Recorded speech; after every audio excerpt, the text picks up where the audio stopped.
त्यांचं म्हणणं आहे ज्या निवडणुकीमध्ये ज्या तुमच्यासाठी लाडक्या होत्या त्यांना आज तुम्ही बोगस ठरवताय हे त्यांना मान्य नाहीये.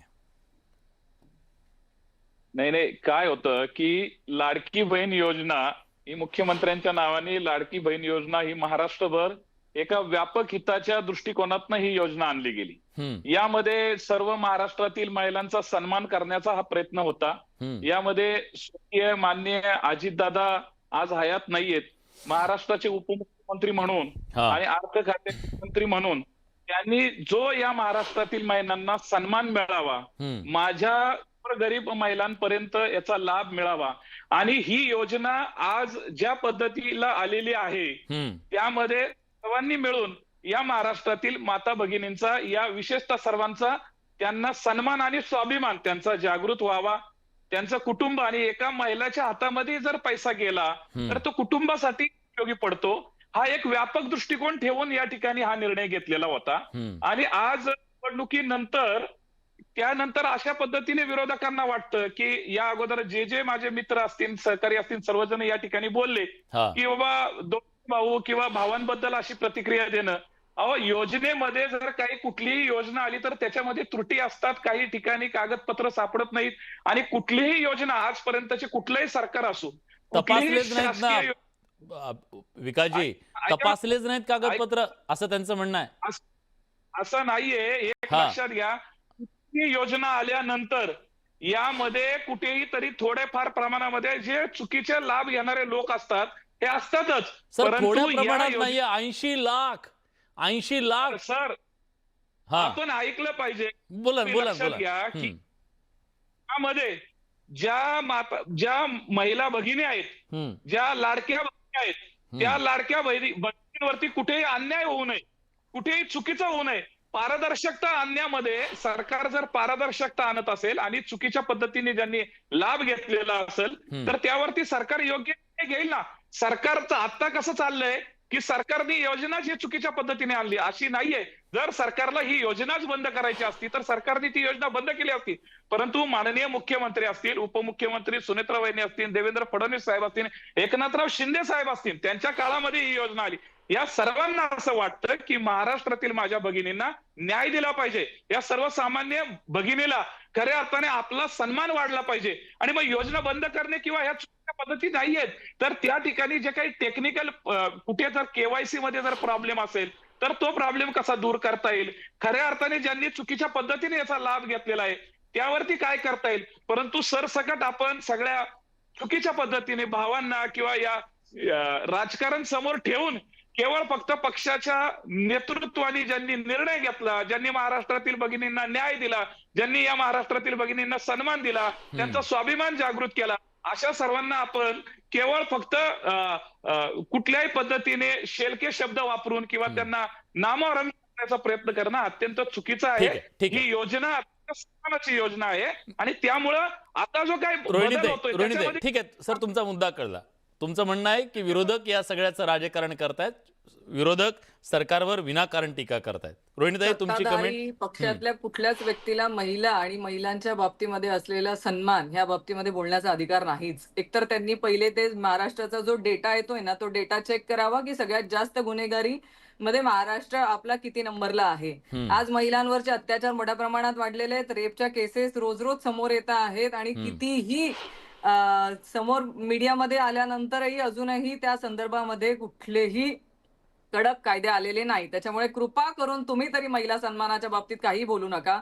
आणि ही जी चर्चा आहे या चर्चेमधला प्रमुख मुद्दा हाच आहे की ज्या 80 लाख माता भगिनींना तुम्ही तुमच्या सरकारने अपात्र ठरवलेलं आहे त्या माता भगिनींवरती जे जवळजवळ 24,000 कोटी रुपये आपण सरकारच्या तिजोरीतनं त्यांना दिले गेलेले आहेत, त्या 24,000 कोटी रुपयांची जबाबदारी आता कोण घेणार आहे.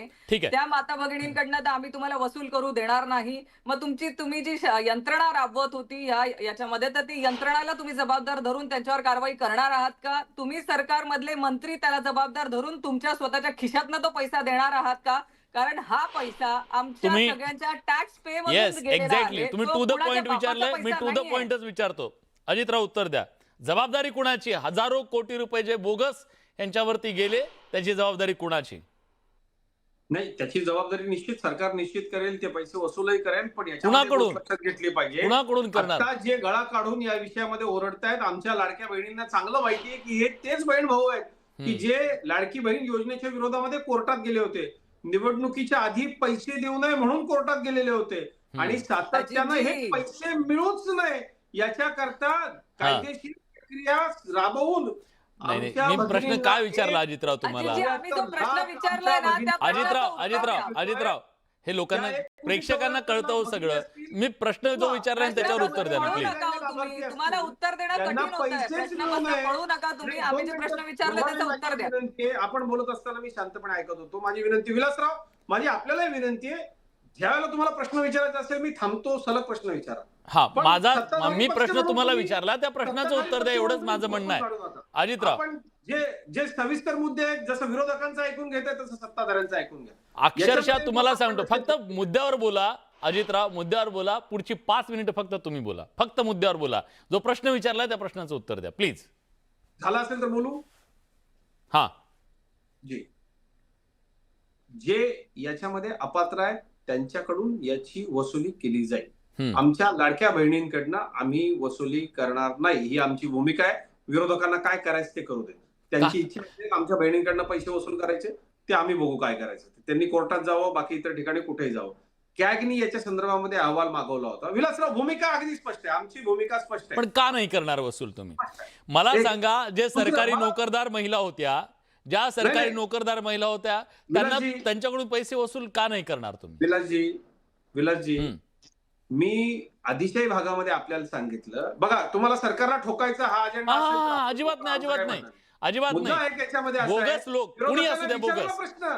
आता यांना लाडक्या बहिणींची आठवण आली का? लाडक्या बहिणींना पैसेच मिळू नये, लाडकी बहीण योजना राबवलीच जाऊ नये, निवडणुकीच्या काळात, दिवाळीच्या काळात, सणाच्या काळामध्ये आमच्या भगिनींना पैसेच मिळू नये म्हणून हेच काँग्रेस, राष्ट्रवादी काँग्रेसवाले, शरद पवार गटाची सगळी मंडळी हे सातत्यानं कोर्टामध्ये, ठाकरे गटाची मंडळी ही सातत्यानं एकत्रित जाऊन कोर्टामध्ये याचिका दाखल करत होते. यांची सगळी माणसं कोर्टामध्ये जाऊन याचिका दाखल करत होते आणि याचाच फटका लाडक्या बहिणींनी यांना दिलाय. आमची भूमिका हनुमानजी, मी विचारतो हनुमानजी आणि जयेशवाणी दोघांनाही, लाडक्या बहिणींनी तुम्हाला राजकीय धक्का दिला म्हणून तुमचा राग आहे लाडक्या बहिणींवर, असा त्यांचा आरोप आहे.